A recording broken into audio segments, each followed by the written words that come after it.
This year in Chilliwack and Chilliwack-Kent MLA, Kelli Paddon joining us. We're going to take a look at some of the big stories. Have you caught your breath? This has been a busy year for you, let alone your counterpart, Dan Coulter.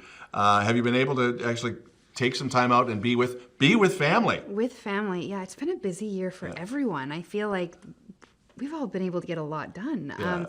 But yes, I did have some time with my family. I'm enjoying time with my family and really looking forward to what's next. Good stuff. And next year, 2024, will be an election year, but we'll get into that. Taking a look at some of the bigger stories, we did have the transit strike, and I'm sure your office had plenty of people very upset or concerned. I know, I got the feeling that the provincial government really didn't want to step in and order an end to the strike.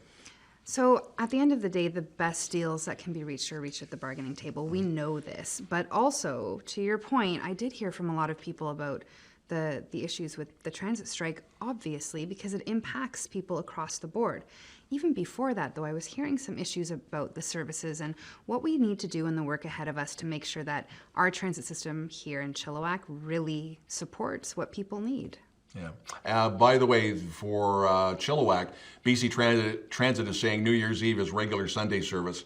Abbotsford has extended service. We had the plane crash, ironically, on my 64th birthday. Transportation Safety Board, last I checked with them, are calling it a missed landing. They're still not giving us any more information on that, so that's a story that's still moving along. Shailene Bell, the adult Amber Alert, we had her mom here on set not that long ago. Do we have any movement on what an adult Amber Alert could be, or is that still something that's has to be negotiated on various levels? Yeah, I mean, the intention of an Amber Alert has always been to be infrequent and very specific parameters around it. But the petition I was able to present in the legislature is just asking for the age to be extended on that. Now, that's being reviewed by the clerk's office. I know also that there are conversations, though, at a federal level talking about missing and murdered Indigenous women and potential alerts around that. I don't have a lot of details, but the conversation is definitely happening. Okay. The anti-SOGI marches, we had one in Chilliwack, another one in Abbotsford. Nicola Sperling, who is a trans activist in Coquitlam, she was roughed up at that one. We've talked about this off camera. How do we stop the hate, or is it still an education process? Yeah, there's definitely a lot of misinformation going around, and you know what? The scary misinformation is snappy, so it gets those clicks. The actual information, the facts, those are harder to communicate in a nuanced way, especially as we cross different age groups, different communities. I was really fortunate to be at the Vancouver counter-protest earlier this year, and I have to say that the number of people there really just coming out to support not only students, but teachers who support students, parents who support their students. It was an incredible thing to see, and in this time where it's just easier to scare people with misinformation than to actually educate with facts and compassion and collaboration, it's really unfortunate how much misinformation is causing this kind of hate.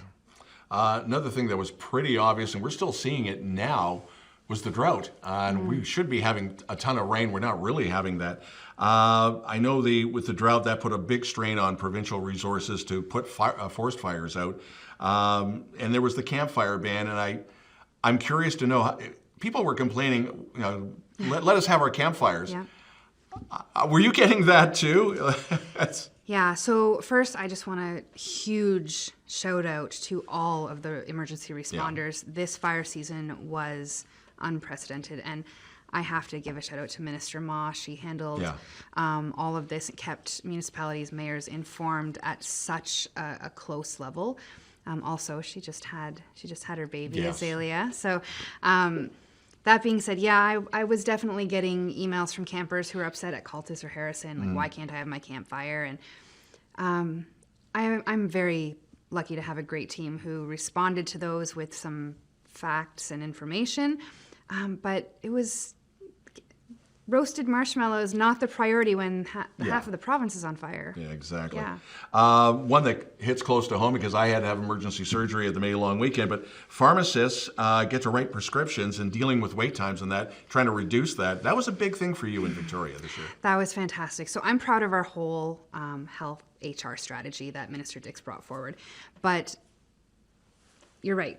Prescriptions being able to be written by pharmacists, being able to go to a pharmacist for some minor ailments, that's going to have a huge impact. If you have, a UTI or something fairly standard that a pharmacist can prescribe for, that's time you don't have to wait for either your doctor or a clinic potentially. But I think as BC's Parliamentary Secretary for Gender Equity, one of the most exciting prescriptions for me is that British Columbians can access free contraception and a range of it.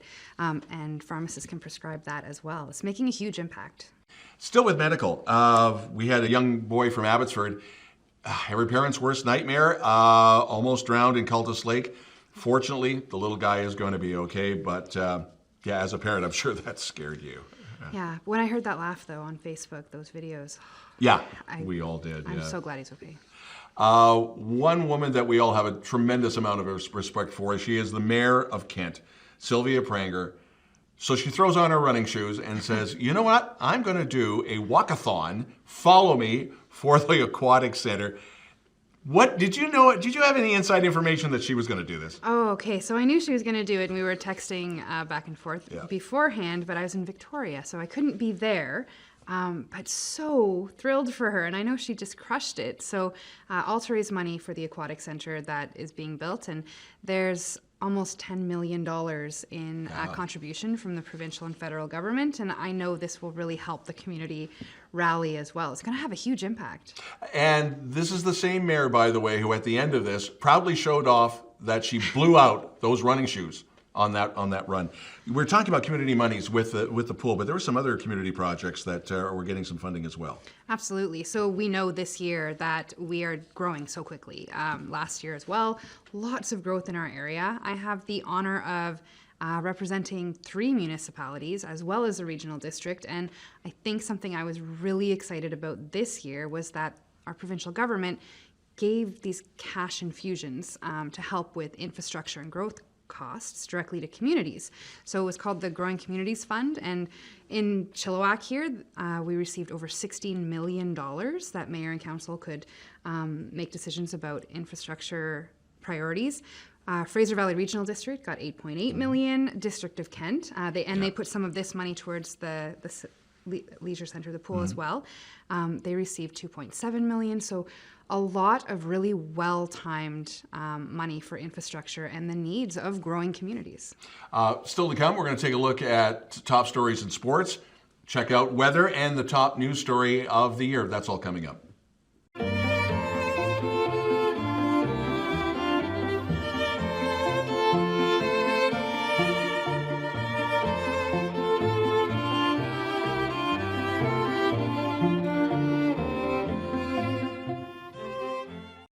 This year in Chilliwack, and talking about sports, Kelly, a lot of people are talking about the divorce. Hockey Canada, BC Hockey League. BC Hockey League's gone independent. That affects the Chilliwack Chiefs. I know you've had a conversation with Barry Douglas of the Chiefs. Can you tell us anything, or what do you know about this? Because it's getting messy. I mean, I think that, I had a great conversation with Barry, and I was actually just at the Chiefs game dropping the puck on Star Wars night, best night ever. I think the communication just needs to continue. I know that there's dialogue happening. I know that there's some communication happening, and I think we'll get there. I think it'll be okay. One of the big things is, can players play internationally from the BC Hockey League? Right now they can't. We're going to see how that plays out. The other team in town, the Chilliwack Jets, continued success. I know that they've done a lot of community things in and around. All of a sudden, they've got a higher profile, and that's got to make you as a sports fan rather happy. I mean, I think they're trying to just step up, right, and advance there in the league. So I'm excited to see what happens. That's what sports is about. Exactly. Yeah. Tons of football. The Chilliwack Giants had an incredible year. BC Community Football. Valley Huskers got in there. Didn't go deep into the playoffs, but Well, you got to at least one game. Not this year. Not this. Oh, No, well. fall legislative session was brutal. We were busy, but not this year. Okay, season tickets for the boss here. Now, finally, though, something that is near and dear to your heart because your husband Drew is very much involved with Chilliwack Hawks and with minor lacrosse. Lacrosse is going to the Olympics in Los Angeles. Yes. And when I interviewed your husband, it was like an early Christmas present. What was it like around the Paddon household when you heard about this? I mean, right now it's fantastic, and he's so busy coaching right now that I don't think I'm going to feel the full impacts of this until the Olympics when I just suddenly don't see my husband anymore. Yep. Uh-oh. We're going to take a look at weather, and then we'll have the number one story in just a moment.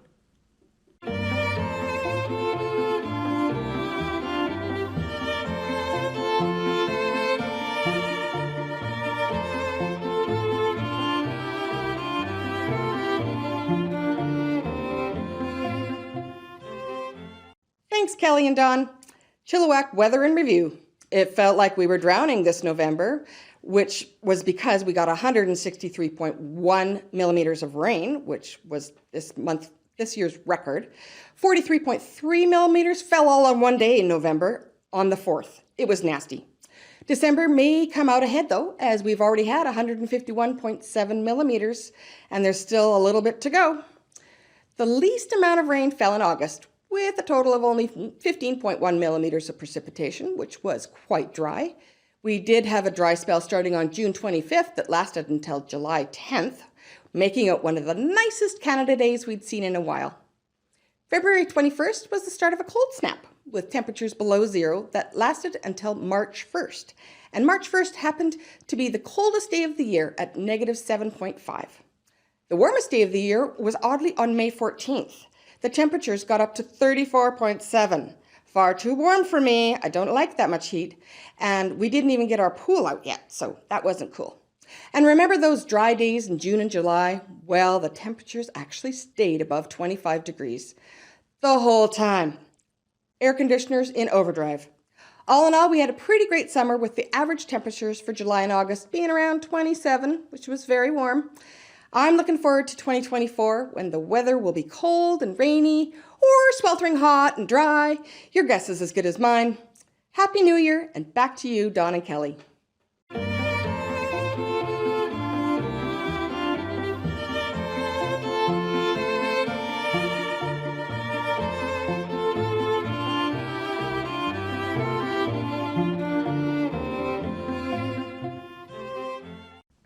We're back with This Year in Chilliwack, and Kelli Paddon, MLA, Chilliwack-Kent.